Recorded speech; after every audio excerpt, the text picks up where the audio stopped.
I'm doing this video because I've realized people are quite fearful about malefic or harsh planets in astrology, and I just wanted to put this fear because I had that when I first started to learn a little bit about astrology, and I always remember asking my teacher.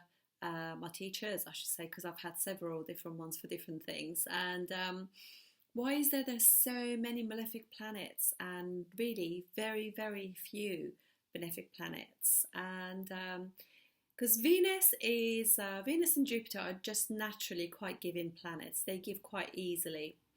However, even them two are not necessarily benefic for certain ascendants. So yeah, so there definitely are more malefic planets than we imagine. However, somebody like, for example, Mercury is a benefic planet, but Mercury is changeable. It depends on the company it keeps. So when it's with malefic planets, it will be malefic, and when it is hanging out with uh, benefic planets, it will be benefic. So, for example, if you're sitting with Venus, it is benefic. But if you're sitting with Mars or the Sun or with Rahu or with Saturn, then it is malefic. So I just wanted you to know that the reason being, and actually put this fear behind, because I think you can't really be scared of your life like that, because astrology is just there to just give you advice and put you on the right path. So you shouldn't really be scared of these situations. So, for example, um, if there was no planet that was malefic, nothing will ever get done, because benefic planets are generally can be a little bit lazy, and so there is no urgency in them. There is no like, oh, we get this done. So things can get done tomorrow, or tomorrow when tomorrow comes, it will be the next day. But if you have malefic planets, they get the job done. They what they do, they tackle your fears, your obstacles, your diseases. They build things, they improve things. So and they give you the will to progress. I think you got to understand, if there were no malefic planets, nothing would get done, because everybody will be just partying really. So and we all know, when we party too much, you become lethargic, you lose energy, you lose your equilibrium. So yeah, so I just wanted to say that there's a reason why we have them in our charts, and the areas that they are in, we need to work on them. So, and they give you the will and the energy, the will, the stamina. Like something like Saturn gives you the stamina, makes you work hard, makes you achieve.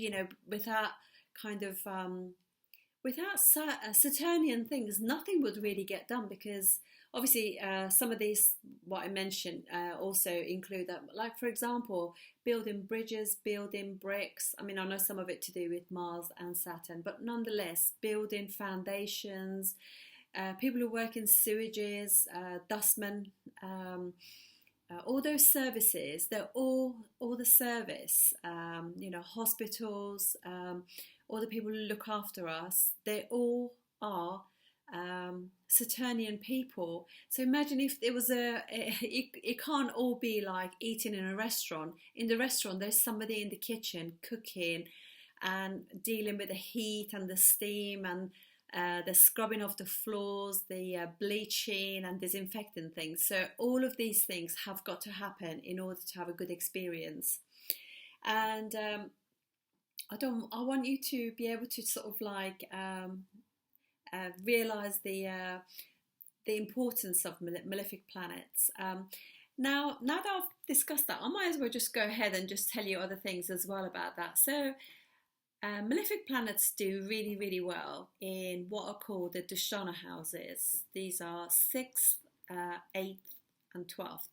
So 6th house is all about diseases, debt, enemies, obstacles, things like that. So a malefic planet in there, like for example, if you have Mars in there, you will literally will not give in to your disease. You will fight that disease. And you'll have that will, that energy to actually push ahead with that. Somebody like a planet like Saturn, for example, in the eighth house is your longevity, so it gives you longevity. And also it's the same way that they work in the 12th house, so they help you complete and achieve things. So it's house of 12th house of completion as well. So you want to have these things in life to be able to tackle things like that. So, like for example, like eighth, obviously sixth house can be enemies, eighth house could be secret enemies, and so can 12th house. Without the guidance and the will of malefic planets, you won't be able to conquer those issues in your life. And obviously, I do know that, like, if somebody has got like,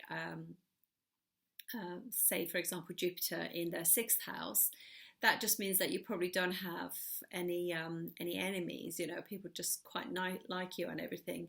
But you know, you got to realize that if you have got a malefic planet in that house, it's because part of your karma is to deal with like debts and obstacles.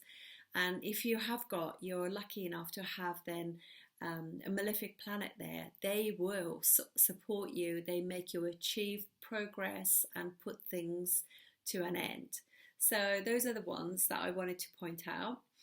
The other house that is quite an interesting house as well. I mean, obviously, my channel is very new, and I know, you know, I do 2 part-time jobs, and I got my astrology, and I'm doing all sorts of things. So, but I will do more videos. But I just, you know, just wanted to quickly touch on third house as well. Third house is obviously, every house has got lots of meanings. It covers many things.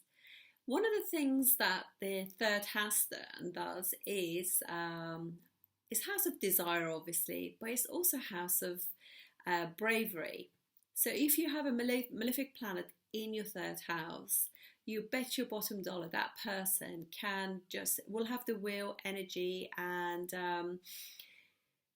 generally the energy to just get on and deal with things to do, things that are actually they're scared and fearful for in life.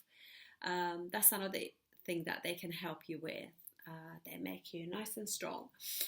The other house that they also can work pretty well in as well, because obviously Dushtana houses 6, 8 and 12 are not great houses, but we all have to have it, because we all have to be born and die, because we're all going to get diseases, we're all going to have obstacles. You know, this is just part of life.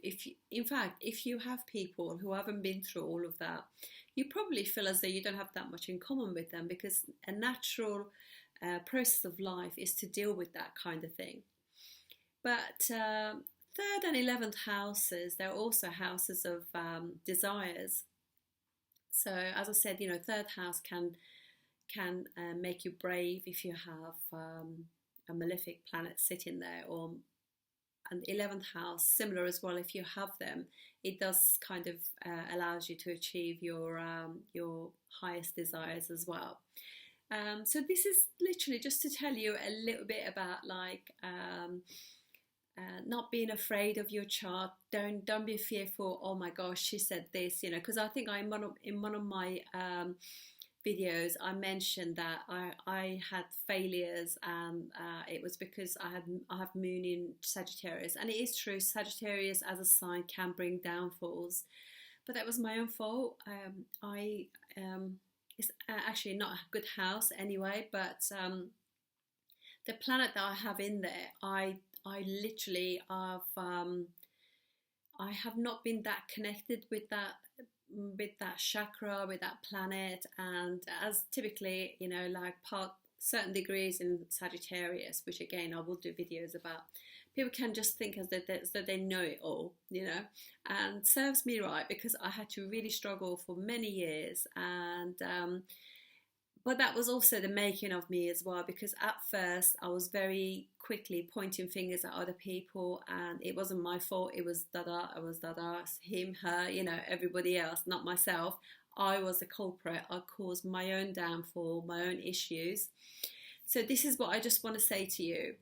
Don't feel worried about, planets in Sagittarius, because if you go through life with awareness and you kind of always trying to see things not just from your viewpoint but from other people, and practice kindness and fairness, that will be fine.